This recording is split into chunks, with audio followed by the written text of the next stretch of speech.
Mr Arnott for 2 minutes. Thank you very much. My question is going to be about detected versus undetected errors and about bureaucracy. Because when I talk to farmers in my constituency, all I hear really is bureaucracy, bureaucracy, bureaucracy from them as they complaint about how things are. And I think what that does is it leads to a lack of interest amongst certain farmers with engaging with the spirit of the rules. And so if you look at the Court of Auditors report, for example, box 7.4 on page 229, where it speaks of artificially created conditions to attempt to meet criteria that clearly aren't being met. And I think the feeling out there amongst the British farming community is that the EU just doesn't quite get it. I could give so many examples of that, but because of time I'll just give one. The nitrates programme, where the old 100 milligram limit never caused a problem in the UK at all.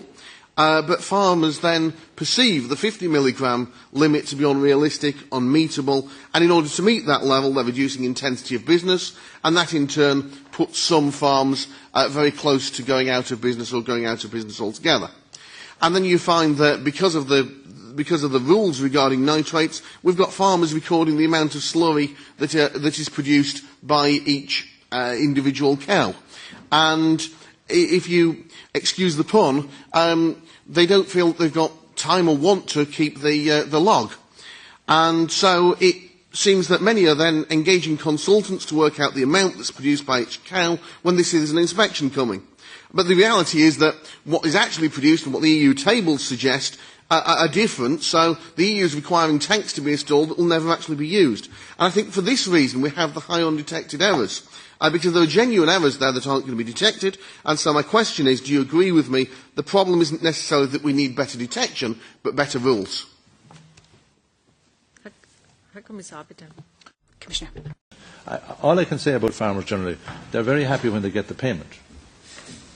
I know that is hard for some people to understand that, but they are happy to get the payment. But there's a little bit of pain that people have to go through in order to achieve that and get that money, because it's European taxpayers' money. And I'm sure that you will share with me the view, as you would in any national government or any European government, that we have to protect the taxpayers' money and we have to make sure that the rules are complied with. And we try and do that in as least bureaucratic way as possible, and we're trying to make it even better as years go on.